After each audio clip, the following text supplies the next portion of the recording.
do a shoulder roll, if you've never done one before, an easy way to learn how to do it and build mechanics for it are to start on your knees, take one arm, put it across your body and grab your hip. Then this shoulder is going to go to the ground and my other hand's going to get planted over here. Whichever hand I've planted, I'm going to turn and look at, and then I'm just going to kick over with my feet.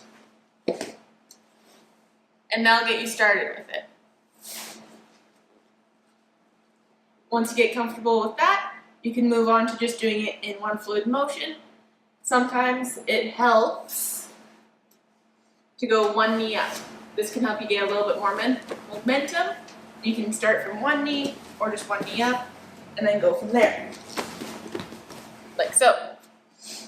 Once you get really comfortable with it, you can do it from standing.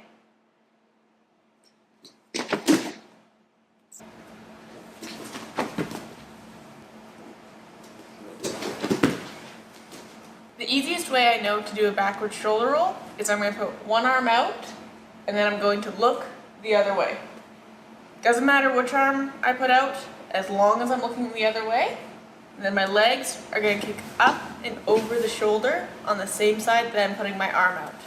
So it could be this way, could be that way. And then you just go back.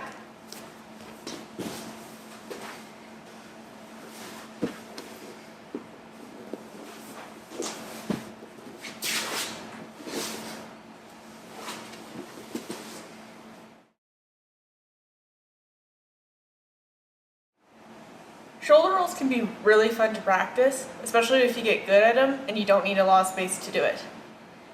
If you're really apprehensive about shoulder rolls or you're really struggling with them, some things you can do is you can start on your knees like I am and just practice rolling backwards till you're flat on your back and then coming back up. Then rolling back and back up. So here's how you practice them. So I'm here, I can sit crisscross applesauce, I can sit with my legs forward or up on my knees. I'm choosing this because it's the most comfortable for me. From here, roll back, put one arm out, and look the other way. Simple as that.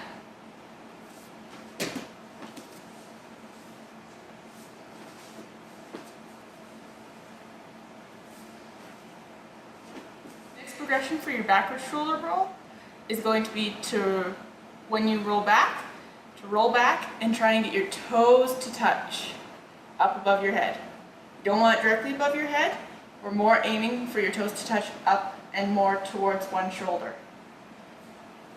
Once again, don't roll over your neck. That's going to be bad. So we're going to continue to follow the advice of turning our heads out and away from whichever arm that we're going to roll over.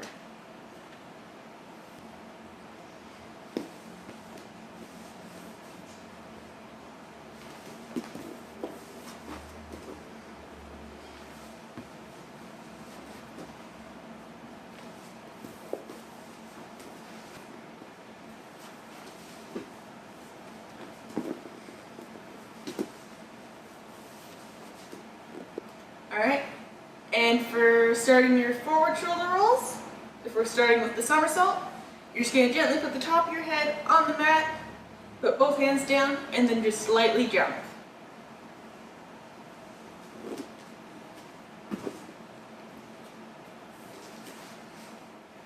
Once again, be careful of your neck when you're practicing this, and be prepared to have a little bit of weight on your neck.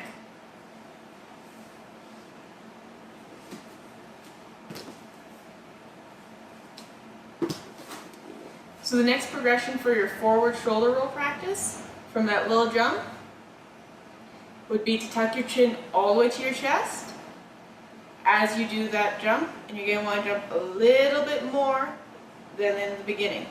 This will help you get up and over. As long as your chin is nice and tucked, your neck should be fine.